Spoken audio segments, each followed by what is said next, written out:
Good morning and welcome to Mid-Coast Currents for May 15th, 2015. I'm Amy Browne, filling in again this month.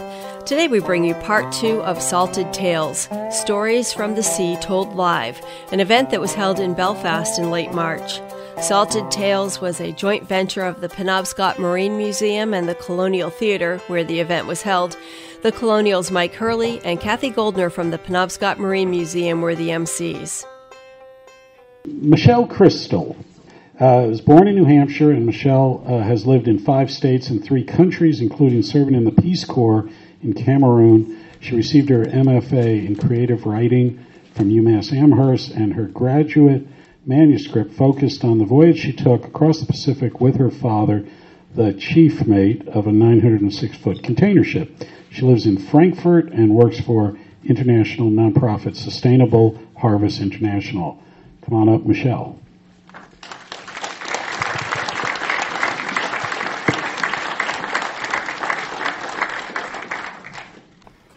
Hello. Can you all hear me all right? Okay, good. Because I want to tell you about how a couple years ago, when my father got a black eye, and a couple of broken ribs, and a busted knee and an ankle. It wasn't from a fight. It was from falling off a ladder on a container ship that he was working on at the time. Someone on the crew found him lying in a pool of blood, but no one saw him fall, and no one knew how long he'd been unconscious for. At the time, he was 62 and the permanent chief mate on this ship. As soon as they were in cell phone range, he sent me a photograph of his face. So I get this picture of my dad with this really nasty black eye. His eyes are swollen shut. He's got these kind of like watercolor effects going on around his face. And I'm like, oh my God, this is horrible, right?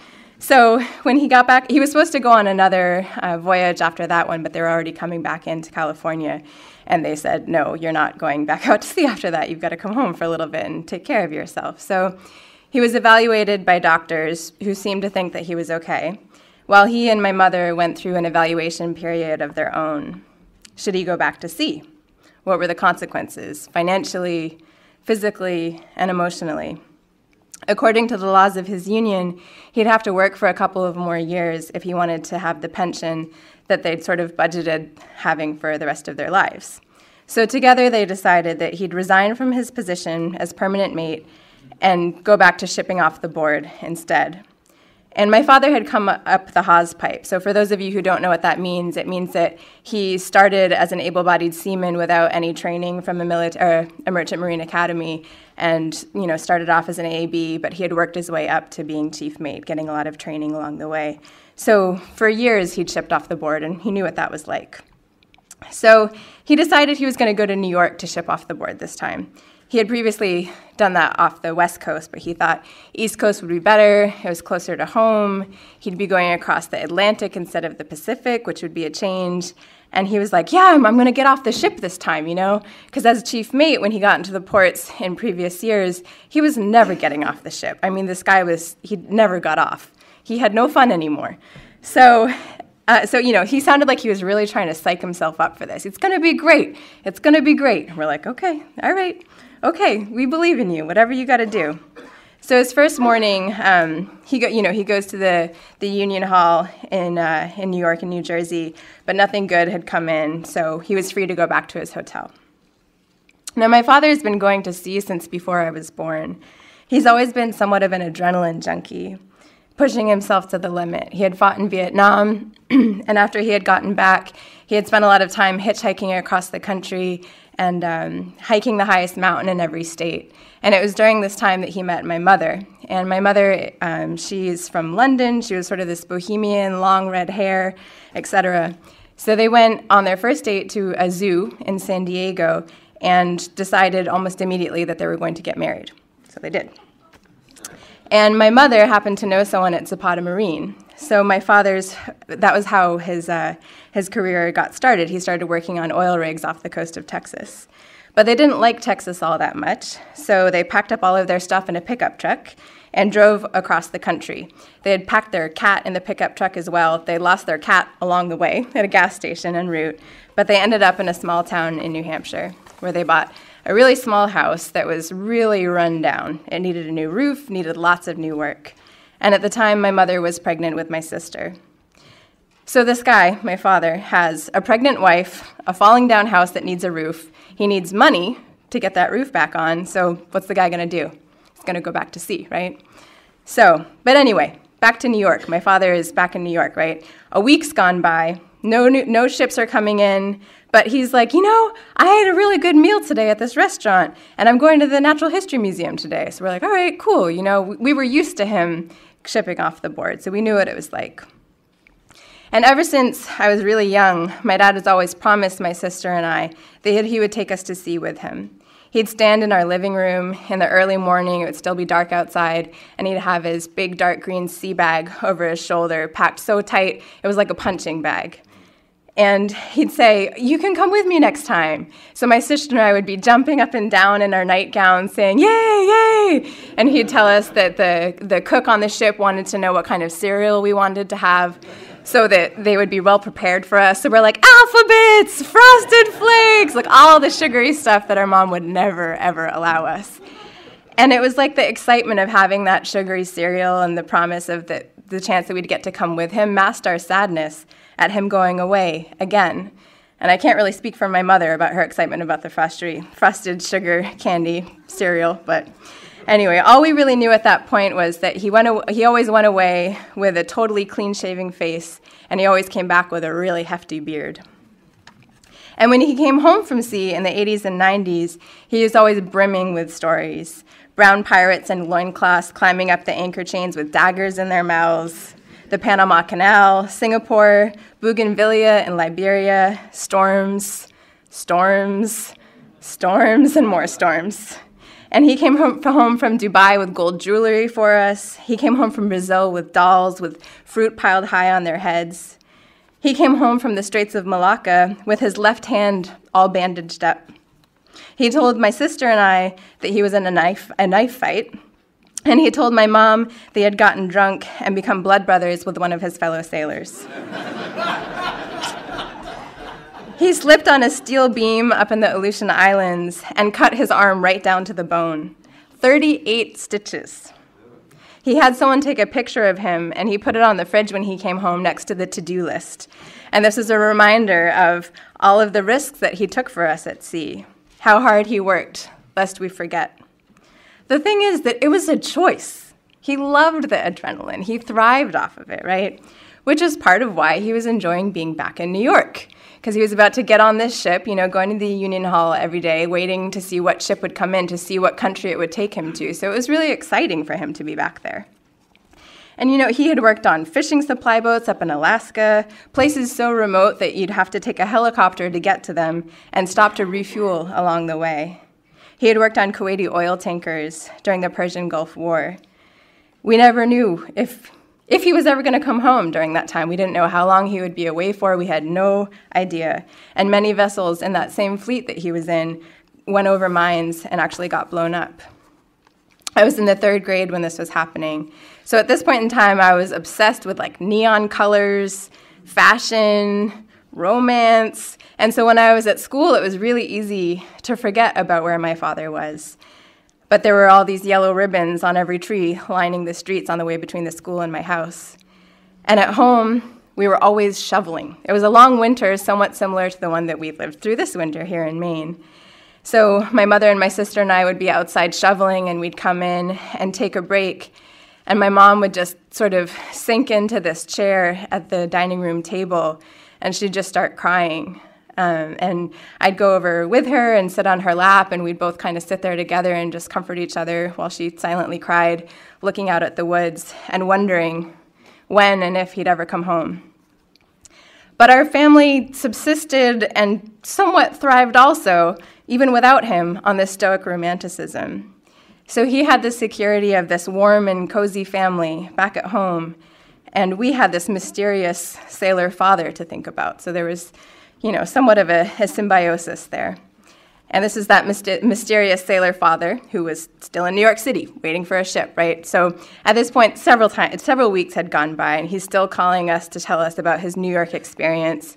He was like, everyone here they walk around the street and they just look at their phones all the time. It's like all they do. They just look at their phones. And we're like, yeah, Dad. My sister and I had both lived in New York, so we're like, yep, that's what happens there, But it was new for him. And he was still saying at that point that he was hopeful that he'd find a ship soon. When I was about 30 years old, I finally had the opportunity to go out to sea with him, and it was remarkable, as you can imagine. I sat the 4 to 8 watch with him. I swabbed the deck with the deck department. I heard a lot of stories. I went to the red light district with the deck department in Busan, Korea, saw a lot of things, learned a lot of things. And like I said, my father had not been getting off the ship for a long time. But anyway, I got to see where he'd been for the past 30 years. So I got to see the context that had shaped him. I got to see what it was that made him who he was, what he'd sacrificed, what he'd endured, and also what the sea had given back to him. There were some magnificent sunsets, dazzling stars, remarkable people with really phenomenal and idiosyncratic mindsets who taught me a lot. So I got to see all that for myself. But at the same time, I also saw just how tired my father had become. There were days when he seemed happy. He'd have music playing up on the deck in the wheelhouse, forging ahead. He'd have a cup of coffee in his hand and be like, life is good, Michelle, life is good. I was like, yeah, life's good, it's great, it's fun. But then there were other days when it seemed like all of the happiness had been completely sucked out of him. He'd been doing it for too many years. There had been, he was just doing the same kind of continuous work for too long, lack of sleep, way too much paperwork, typhoons to contend with, like while we were out there, and a somewhat contentious crew. So it was really, really exhausting. And so for having done this for about 30 years, despite his best efforts at buoyancy, he was kind of starting to sink. I could see it, and I think that the crew could too. The crew told me that if you're not learning something new every day when you're at sea, that you should stop, because it just gets dangerous if your brain just kind of starts functioning on autopilot. And clearly, as we know, it had become dangerous for him. He still didn't know what had caused him to fall and get that black eye, concussion, and all of this. But I think that he was worried that it would happen again, but he felt obligated to go back. He still felt like he had to push himself to the limit. So at this point, almost a month had gone by, and the guy was still in New York. So at this point, he'd probably been to every museum in New York, right? He'd been to every restaurant. He'd gone everywhere. And to my mother, he was still reporting that none of the ships that had come in were really appropriate for what he was looking for. And we're like, okay, that's fine. What you're looking for. That's all good. But then finally, the day came where he called us and he's like, guys, I got a ship. And we're like, all right, good job, Dad. Let's go. You can do this one last time. But then as soon as he called us to let us know that he got that ship, he let it slide to my sister that wasn't the first ship that had come in that he could have gotten on. The guy could have gotten on many more ships before then. Maybe not 1,000, maybe not 10, but there were at least a handful that he could have gotten on. And at that point, he was just, he didn't want to go back to sea, I think, right? But anyway, he's going back. He's a loyal guy.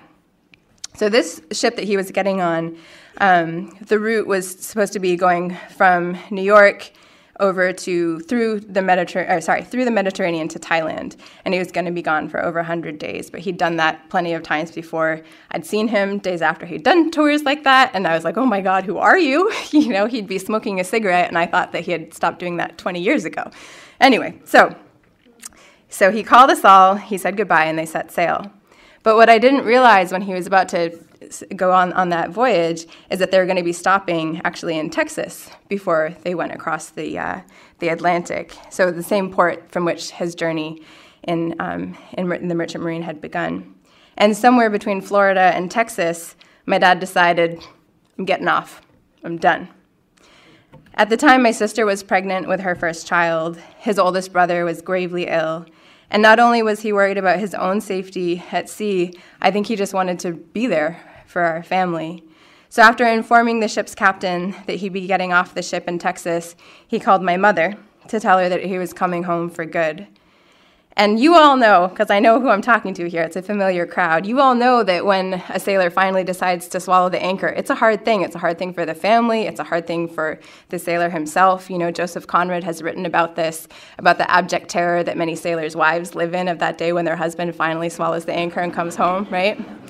So that's a scary thing, too, in addition to the fear of dying at sea. But anyway, he decided he's coming home for good. So he gets off the ship and he comes home. And at this point now, we have enough pictures of him and all of his injuries that I don't think we'll ever be able to forget how hard he's worked for all of us. And, as the sailors say, when you're at sea, if you're not learning something new every day, leave, right? So I think now that he's back at home again, he's not going to leave because he's learning a lot of new things every day just by being home with his mom. They spent their whole entire relationship with him being gone for half a year every year for, over 30 years. Now, I used to spend a lot of time tracking my father's ship. They didn't have this back in the 80s and 90s, but later on there was this software that you could use to look at where you just see the big blue ocean and my dad's little red ship in the middle of it. So I spent a lot of time when he was away at sea, when things were going on, just trying to find out where he was and tracking it.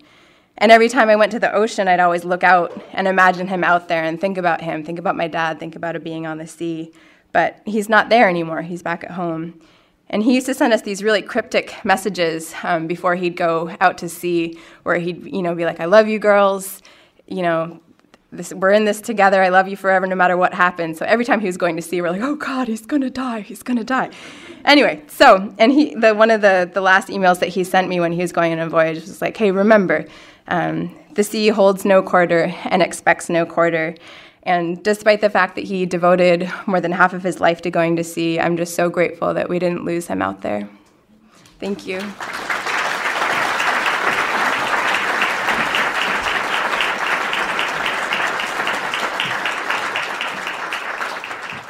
A famous Belfast resident, Mr. John Worth, who has spent his life on boats growing up in the schooner trade. I first met John when he brought the Savannah Beale to Belfast 35 years ago, I think. Is that right? 35 years ago. And his cabin boy was Avery Brott, who I remember his mate was Jim McGinn, and I can't remember who the cook was who everybody was in love with, but anyway, he's also a tugboat. As soon as he started hanging around, Art Fournier commandeered him and put him to work driving tugs. He's been doing that ever since. He's now an instructor at MMA. And John Worth, come on up. And somebody said, oh yeah, and his mother was like the 9-term mayor who I ran against later, so... Thank you for having me, Mike. It's really fun to be here, and actually it's kind of fun to watch all these old sailors coming up that gangway there. You can tell that's what we've been doing our lives, and it's no easy feat to get aboard here. Coming here tonight reminded me really of why I'm in this industry and why I love it so much. You work with some pretty amazing and interesting people. And that's had a chance to shape most everything I've done, and now that I'm over at Maine Maritime Academy, molding young minds or making young minds moldy, I'm not sure which, but I really enjoy working with the future mariners, and to quote that old saying, I wish I didn't know now what I didn't know then. I work with students, taking them out on the boat and doing tugboat work, but no matter what happens and where I end up, I always find that I want to get back to Penobscot Bay. And I like to remember the people that I have met and influenced me greatly. The first one, I thought I'd tell a couple little vignettes of some interesting people that I've known. And I was told to stay to 8.5 minutes, so I'm going to do a time, speed, distance run here on this. But one of the most interesting characters I worked with on here was Captain Bill Abbott, Wild Bill Abbott. Passed away last year, but he was just the most amazing guy because he had a true love of what he was doing. He piloted up here for over 50 years. His father piloted before him, taking schooners up to Bangor. His father would row out from Verona on a dory as the schooners were going by. He would run to Bangor and then stay on the schooner until they discharged and come back down. That was Bill Abbott's upbringing from his father. Bill had an amazing sense of humor, which I really value in mariners of all kinds. He would, you could tell he was coming into the room. He'd be whistling the minute he came down the hallway, and he had this very deep kind of oh, golly, John, it's been a great day. Well, it's going to be good. We're going to go out and dock the ship. Going to have a great time. And that was his life. And that resonated with me, and I carried that forward.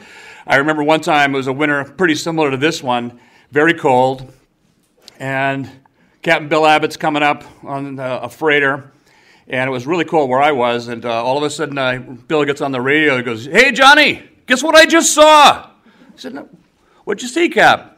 "I saw a fox run over from Bayside to Islesboro." "You got any ice where you are?" Well, that same job, actually, we did crunch through quite a bit of ice. We were bringing a freighter into Searsport.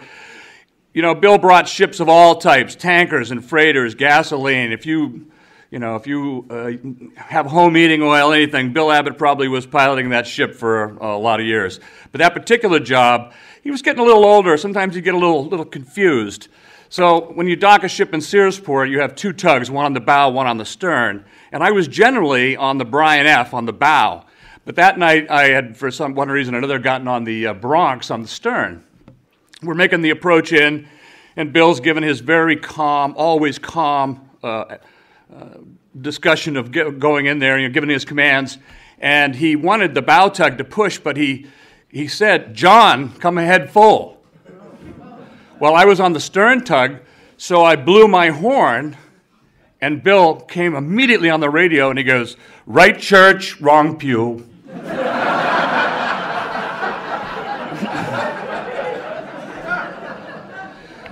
I admired and loved hanging out with Bill. He had a great understanding of the waters here, and now, even my wife and I, whenever we're out cruising around on our own boat, I remember all the tricks and all the little things he's taught me. But he was one of the many characters I dealt with, probably the biggest one, and I could tell probably 5 hours worth of stories on Captain Arthur Fournier.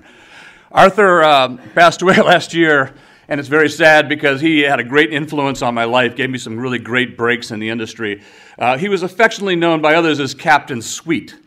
It wasn't for his pleasing personality or his soft tone of voice. I really didn't know the guy very well, but if you lived in Belfast, you certainly knew he was in the harbor. When the cranes start flying and the language got worse and worse and bluer, you know that Arthur was on duty over on the tugs. So I was busy in my romantic little world of windjamming, getting my schooner ready to go sailing for the summer, and all of a sudden this little short guy with a pork pie hat and a .38 in his pocket jumps down onto the dock, and he says, "John, would you take a tug to Eastport for me?" Arthur, I've never run a tugboat. He goes, "I've seen you run that schooner in and out of the harbor. I'm pretty sure you can run this boat up to Eastport." So I said, "Oh, okay." So I went home. I called up Jim Sharp, who had done some work with him, and Jim goes, yeah, you should do it. It'll be fun. So at midnight that night, I'm on my way to Eastport with Leo Mazarel, another friend of mine, an engineer now, is at the academy as well. And we were pretty well grubbed up. We actually had food on the boat. Normally, when you go on an Arthur trip, it was ring-dings and Coke. That would be grub to go to Boston. Well, my relationship with Arthur got better and better. And he gave me some opportunities that nobody would probably do. I mean, I ended up owning a tugboat company with very little of my own resources because Arthur, he lived the Godfather. He knew every line in The Godfather by heart. And he made me a deal I couldn't refuse. And I ended up with the tugs, which was a great thing for me. But it also started a relationship that all the sea stories revolve around, is that Arthur would call you at 3 a.m. and say, "John, we're going to Bath." I said, "Okay, what are we going to do in Bath?" "We're taking the Bryan to Portland." So I said, "Okay." Well, he had done what he normally did, is wait till the last minute. And being a prudent mariner, I got on the weather forecast, and I saw that it was going to blow gale force winds, and we were going to be at it hard. And so I got all my stuff ready, and off we headed down there. And the reason that Arthur had to get down there so badly is he had started a tugboat war in Portland against Moran Towing. Tugboat wars in themselves have stories on their own. But at any rate, we went down to Bath, just he and I. We're heading down the river. It's dark. We're going along. I can see the winds picking up. We're getting down. And I probably should mention there are 3 kinds of sailors. There is brown water, which is inland towboats, the ones you see going up on the Mississippi. There's green water, which is coastwise, near coastal, doing the harbor work. And then there's blue, which is a lot of these gentlemen here are blue water sailors. Well, I've spent most of my life trying to be a green water sailor. I like terra firma. The more firma, the less terra. We're heading down the river. It's getting rougher and rougher. For those that know the Kennebec, before you even get into the ocean, there's a lovely little area called Atkins Bay. As we're starting to approach Atkins Bay, we're bearing the bow. Seas are coming over the top of the wheelhouse. The radar is going on and off. The compass light had gone out. I'm holding a flashlight. And I said, Arthur, this is pretty bad. Well, Arthur was the consummate optimist. It's always like this in Atkins Bay. It's always like this here because, it's where the tide meets. But it'll be way better when we get offshore. Bullshit. So I said, all right, I'll go with you, but the deal is I'm steering, I'm navigating, you're going to check the engine room. Okay, that's the deal. So we're steering around the corner. It did get worse and worse and worse. And on a tugboat like that, you have to go down and check the engine room frequently, especially older tugboats that haven't been out in deep water and have their fuel stirred up the way we did. He had to change fuel filters. He really had a lot to do down there. He kept coming up back and forth. His sense of humor was there, very strong. He was funny, but he was getting greener and greener every time I saw him. So as we finally, we're really starting to get into really bad weather, the desk broke free. It's about the size of a desk in your office in the wheelhouse. And it's flying around there, and Arthur wasn't big enough to stop it. And it kept just, coming at me, going back. Well, finally, fortunately for me, it started to go down the stairwell. Not so fortunate for Arthur, because every time he had to go check the engine room, he had to climb over the moving desk and hope that it didn't take him out. He kept doing that. Now, the distance from Bath to Portland is normally about a 5-hour trip. We were out there for 9 hours.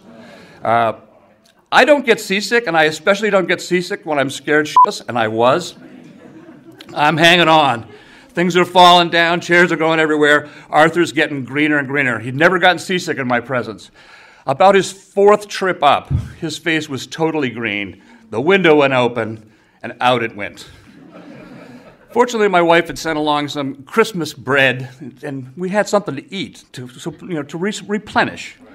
As we got around into, finally made it. We got in past Portland Head, came in by Spring Point. It's amazing how nice it is when you're not there. And we came in, and the minute we made it around the corner, our ride was waiting for us. Arthur's son Billy and Danny were there. And Arthur's humor immediately flipped back on. He was ready to go. He looked around and he went, "Billy, guess who I saw? Me and John saw the King of the Sea. Ralph!"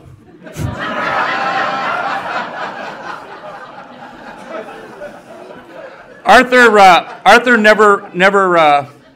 All the years that I worked for Arthur, I was always surprised. He got in this tugboat war, which is what we were down doing. People were shooting at us and throwing rocks on our pilot house, but he was a very, very focused businessman, and he decided that he wanted to take out any enemies of the Moran people, which at that time was the Friends of Moran was Boston Towing, and they had the luxury of turning the USS Constitution, and they did it every year for $1.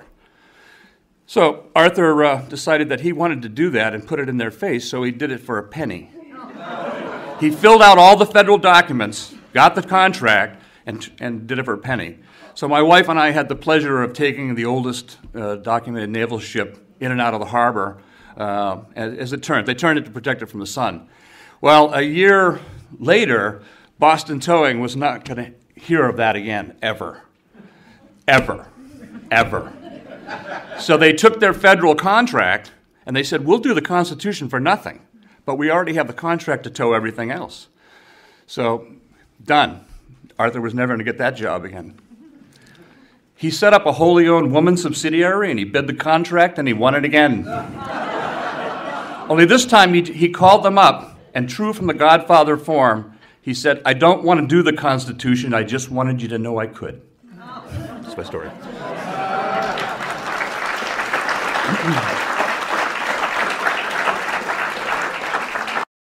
You're listening to Mid-Coast Currents on WERU-FM. These stories were told at an event called Salted Tales, Stories from the Sea Told Live, that was held in Belfast in late March. Salted Tales was a joint venture of the Penobscot Marine Museum and the Colonial Theatre, where the event was held. The Colonial's Mike Hurley and Kathy Goldner from the Penobscot Marine Museum were the MCs. We have Roland Wattier of Union, who has a way too long a resume for me to convey it, but he has a long and interesting career. He served for over 10 years in the U.S. Navy, is a renowned wood and other types of carving. He's a social activist and a well-known Maine storyteller. Please welcome Roland Wattier.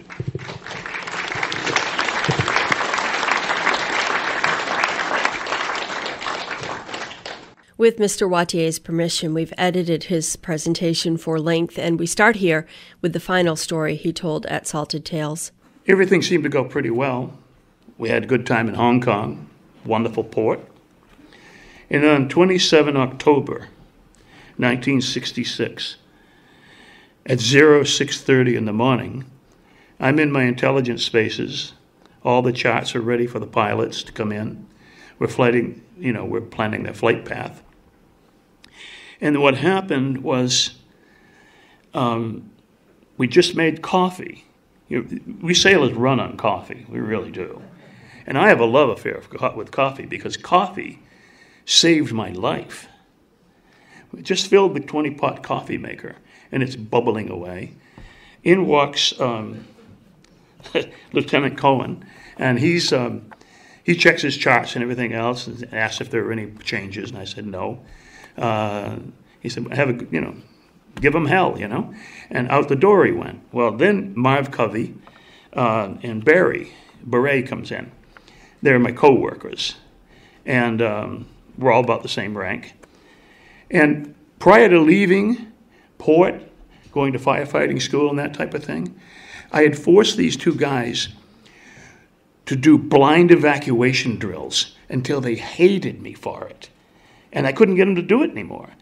So every once in a while, I'd put a blindfold on and I'd still practice the blind evacuation drill.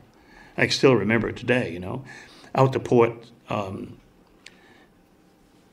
door, if you would, it's the type you dog down, watertight door. Out the port door, down 3 frames, over 1, up 1, and then there's daylight out onto the sponson. So, practice, practice, practice. I was a Boy Scout, be prepared. The next thing we hear at in the meantime, below us, on the hangar bay, at 07:21, 2 airman apprentices their names are really important, not that important, I'm sorry. They're tossing Mark 25 magnesium parachute flares back and forth to each other. They're supposed to be stowing them in the locker with 700 more of the deadly items. The lanyard of one of them gets caught, drops on the floor, and ignites.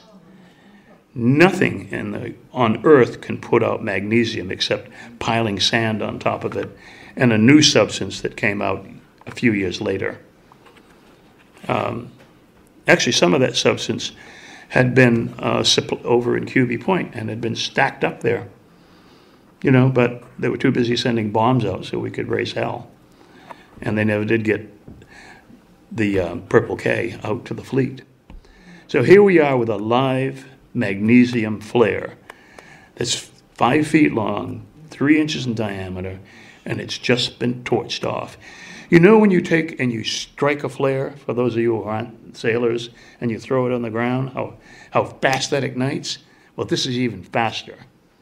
In a panic, one of these sailors kicks it into the flare locker with the other 700.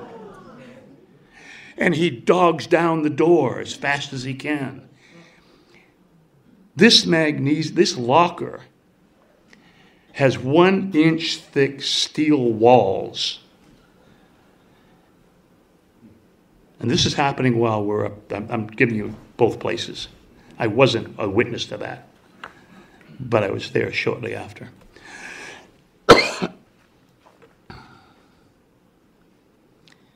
2 minutes after that happened, after it dropped, the door blew open. Hot magnesium belched out and covered the entire hangar bay. And a hangar bay can hold like 30 aircraft, all parked in neat order. It also happens to, at that time, hold probably 3.5 dozen 2,000-pound bombs, various 500-pounders, rockets, and now there's 6,000 pounds of jet fuel that just burst and dropped, didn't ignite yet, dropped onto the hangar bay and is headed toward the bombs. It hasn't ignited. 2 sailors grab a hose, a 2-inch line, and they start wetting down and dosing the heavy ordnance. The locker is that's a lost case. But was in 3 minutes, the hangar bay, that part of the hangar bay, is 7,000 degrees Fahrenheit. And ultimately, what put out the fire was it literally burned one deck through the next deck, through the next deck, into the ocean. Watertight integrity all around it is what saved the ship, and hundreds of crewmen and officers who we all were heroic. And I never ever have used that word till today about myself. In writing this, I realized that there's a moment or two that defines you, and this is kind of one of those moments. So, that drill that nobody liked to do, all of a sudden we're trapped. We had doors on both sides because we were in the middle of the ship. So the guys opened one door and black toxic smoke that made you just drop to your knees flowed in from that area. Go to the other door, the same thing. So how are we going to get out of here? It's obvious you can't hold your breath that long. So I had the bright idea of taking our bath towels, because a couple of us slept in that space. It was air conditioned. Come on, it's Vietnam, you know. And dip the towels in the coffee pot. They're hot as hell. We wring them out, wrapped them around our faces, and exited and got to the outside. Getting to the sponson, I get up on top of the sponson, up on the flight deck, and in the area beneath the flare locker, the steel flight deck is beginning to bubble. Men who run through it, their boots are taking and getting on fire. Down in the hangar bay, these brilliant young sailors, 5 or more of them, approach the area of where the bombs are when it exploded one more time. This time, it sent a fireball all the way into the back of Hangar Bay 2, but we had already closed the big doors between Hangar Bay 2 and 3. Huge cables that are bigger than your arm, electric cables, are snapping and bouncing off all the steel bulkheads all through Hangar Bay 1 and 2. Everyone had gone to general quarters and done a superb job. What I heard at that time was something that goes like this. General quarters, man your battle stations. And then you heard this bell. Bong, bong, bong, bong, bong, bong, bong. General quarters, right? Okay. This is no drill. It's never said that way. This is not a drill, is the way it's always been said. This time, whoever was on the bridge said, "This is no drill. This is no drill. Fire in Alpha 107 Mike." And when we were in the spaces, that meant, oh my God, it's a magazine. I didn't know what magazine. I wasn't, that wasn't my business. But I knew a magazine was on fire. And we had a big rubber mat because we did a lot of standing on those steel decks. So I reached down and pulled the mat back because underneath there I discovered there was a hole about 1.5 inches. I lifted up the mat just when that fireball went across the top of the ceiling. And the flame blew up through it like you'd ignited an oxygen torch about 2.5 feet. Whoop, doom, down the mat went. And all three of us knew we were in desperate trouble. The first chore we had to do was take care of all the top secret and secure it. And then the towels and the coffee and out of there. Get up on the flight deck, like I started to say. And the next thing you know is, what am I going to do? I mean, there was a bunch of lines, hoses already running over to a space above the magazine, and that's where our berthing quarters were. So my shipmates in the detachment from Light Photon 63 lived there. I didn't sleep there because I had air-conditioned spaces. But did they get out alive?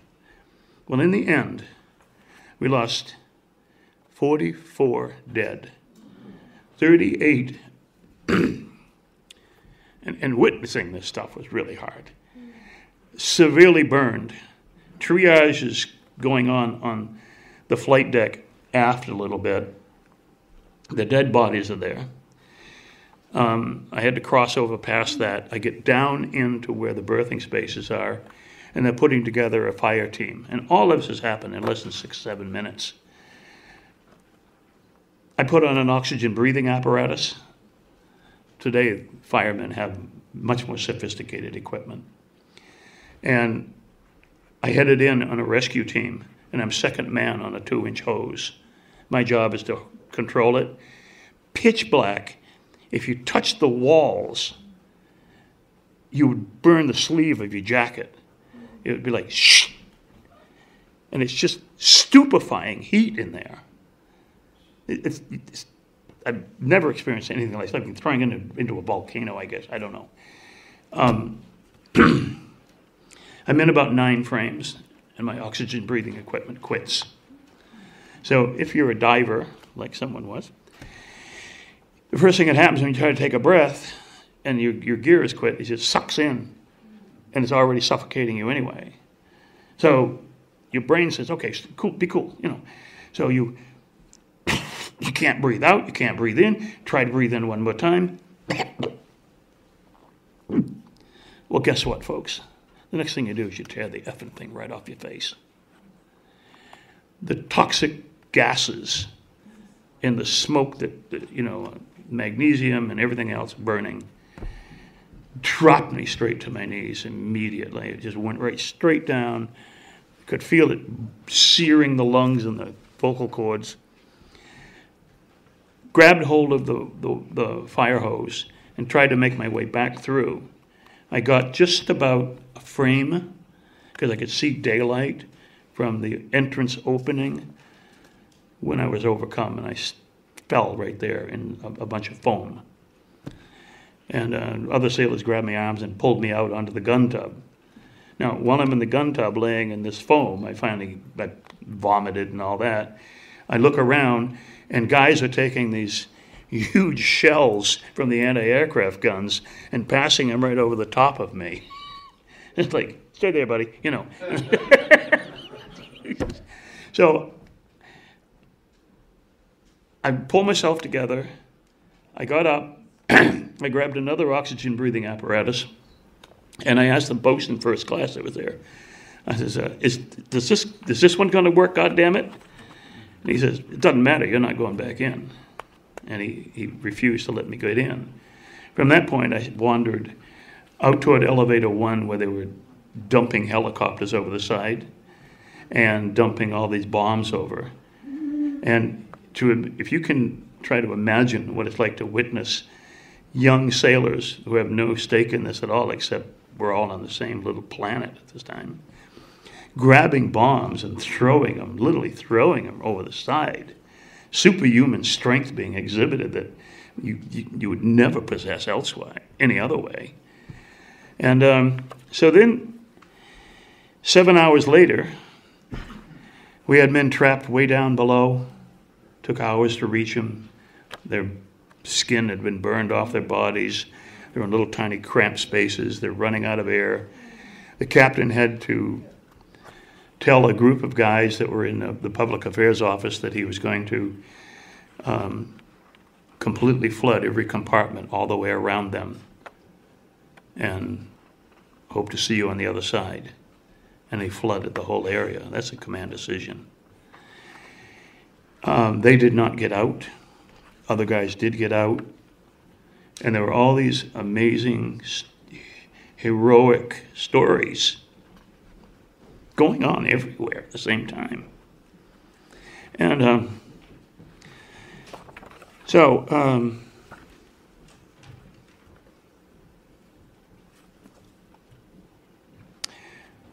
we head from at that point back to Subic Bay, and we had an honors thing. The flag had been dropped to half staff, and we're limping out of there. Oh, by the way, the Oriskany, which is an 880-foot-long vessel, angle deck carrier, was within 1 minute of the old man calling abandoned ship with 5,300 guys on board.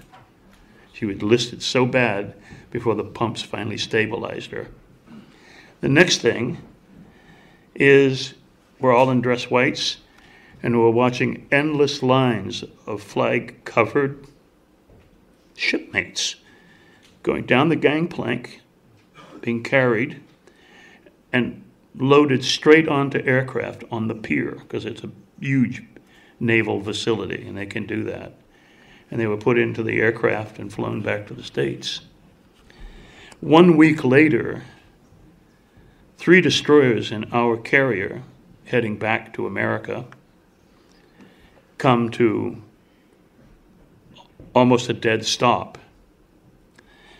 Lieutenant Commander Omar Ford had wanted to be buried at sea, so everybody is back out in full dress uniform, color guard, bugler, everybody.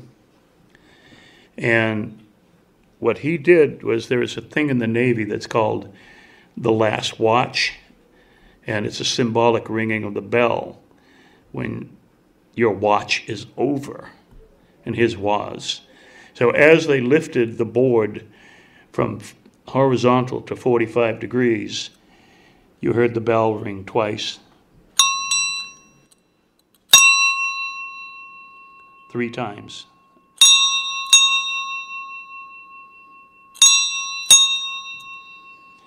A 21-gun salute, and then the bugler played taps. And it took me over 30 years to be able to be present when taps is played without losing it. So, that's my salty sea tale.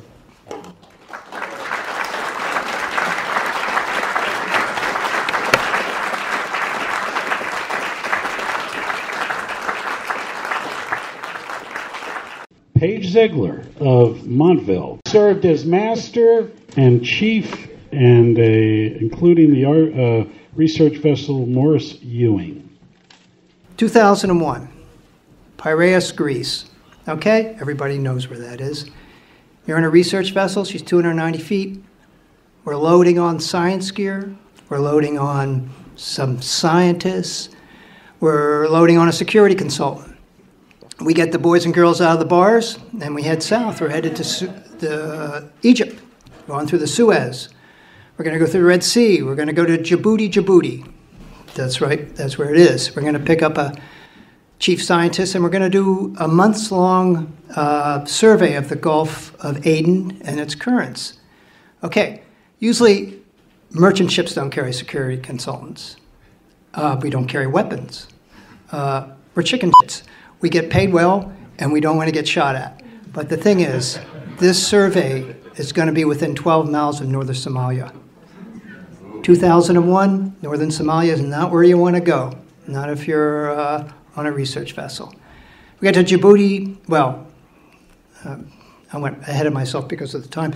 But anyway, on the way down, we develop a security plan. With this security consultant, this guy is ex-Delta Force. He's a sergeant major of the U.S. Army. That's what he told us. But everybody knows before bandwidth, and you could go Google, you can tell anybody anything when you walk on a ship. Okay? And he did. We're headed south. We get the security plan up. There's 4 of us that are going to be down on deck. There's going to be the chief mate, myself, the bosun mate, and he asked me why us, and I said we're expendable, because the captain always wants to kill the chief mate, and that's true. And the chief engineer, who was going to be in charge because he didn't stand a watch, and everybody who's ever sailed on a ship, if the chief engineer can tell the chief mate what to do on the deck, that's his day. Anyway, and the second assistant, security plan's good, we're headed. And this security consultant wants to talk to the crew, so we started having these meetings in the afternoon. And the first one, he talked about the difference between pirates and terrorists. And he talked about the fact that pirates just want your money, and they don't really want to kill you if they have to, but they will, but they just want your money. Terrorists want your ship, and they want to kill you.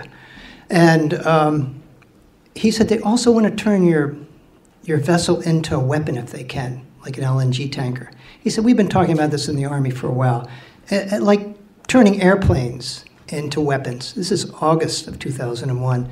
He said, there's so much jet fuel on those, and if that hit the World Trade Center, it would go down. So Connie Rice, you knew about this before. Maybe, at least you knew that people were planning for it. The second thing he did, he started showing combat wound slides to the crew. You want to ruin morale? These guys did not want to go where their bowels would be lying down on the deck. They were just not happy. They were freaking. And he also turned on a couple crew members to making pipe bombs down below. Not a good idea. We get to Djibouti. Yeah, I love saying that. We get the chief scientist. We offload the security consultant, and I am so glad he's gone. And we go out, and things are going really well. We're doing this survey, and when we go in close to Somalia, within 12 miles, we have 2 deck officers on the bridge at all times, one with his head in the radar, we have daylight radar, head looking into the radar, and one doing navigation. Because we're looking for one target, and we want to watch. There's a lot of fishing boats, and they're pretty much dead in the water. If you see any targets coming off that fishing boat, you're in deep shit, and it's time to get the hell out of there.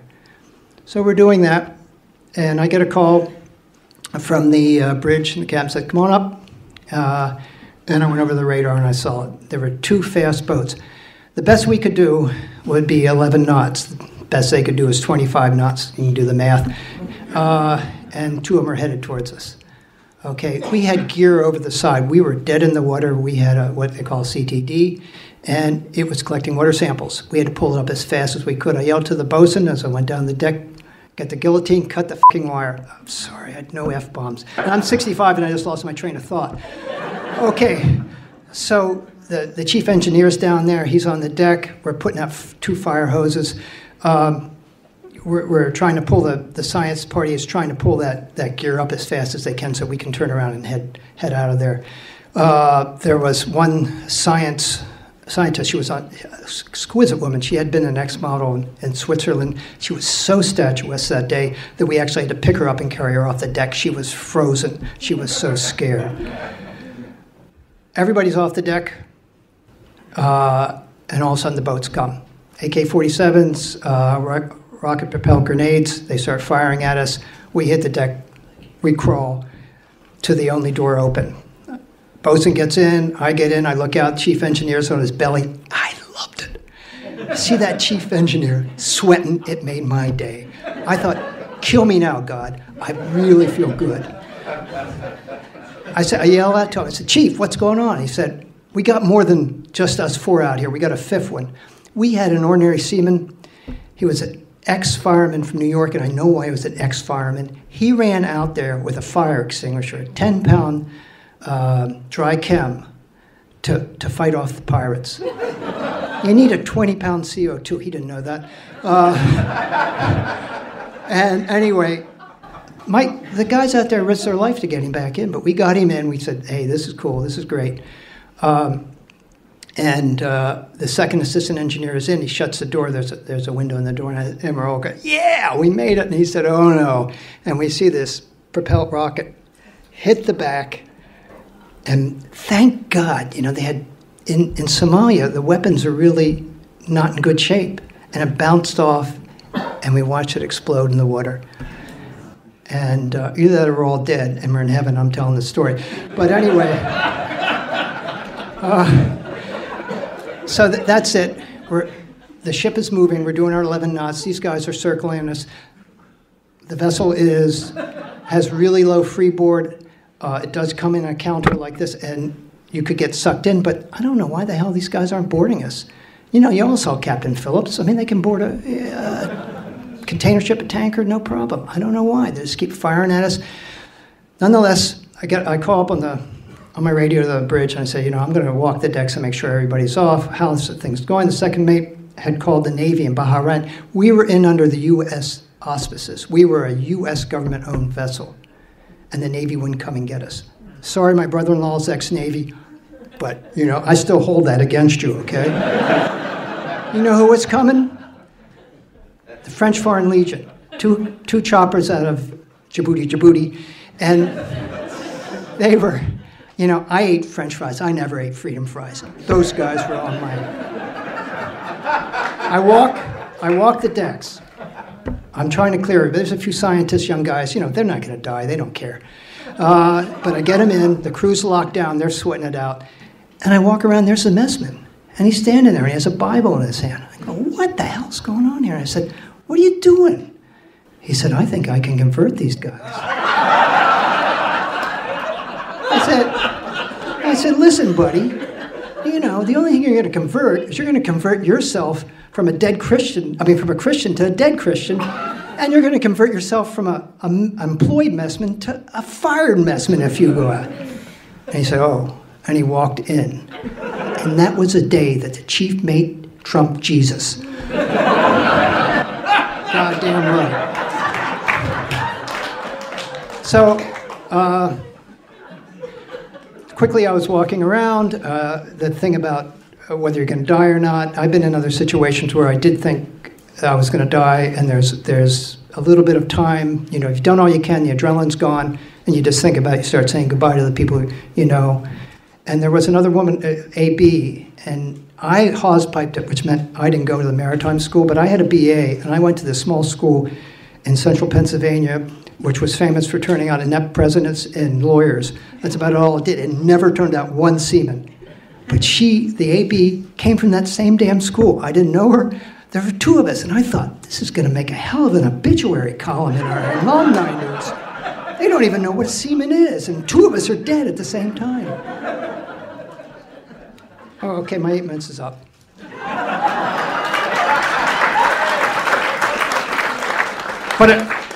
Okay, thank you very much, because you want me to finish this real quick. We just kept going. I don't know why they didn't kill us. I don't know why they didn't go on board. I'll never know that. It's August 31st, 2001. I was due to go home on September 15th. We're headed into Djibouti on September 11th, and we got the phone call. And I'm going to tell you, we stayed in that area. We're the only U.S. flag area, and we were not well received or liked. But the other thing I just want all of you to know is that piracy is not fun. All this Jolly Rogers is bullshit. I don't like pirates. They're nothing but carjackers on steroids, and they're all over the world. They're all different colors. It's just about money. And every merchant mariner in here lives with that on your back.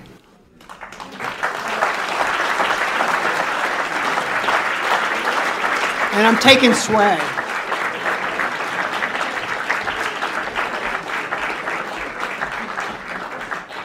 Those were Salted Tales, stories from the sea told live at an event that was held at the Colonial Theatre in Belfast in March, co-sponsored by the Colonial and the Penobscot Marine Museum.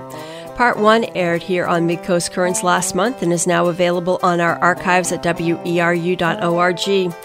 That's Mid-Coast Currents for today. I'm Amy Browne, filling in again this month. Join us here next month at this time for more news, events, and happenings from Mid-Coast, Maine, here on Community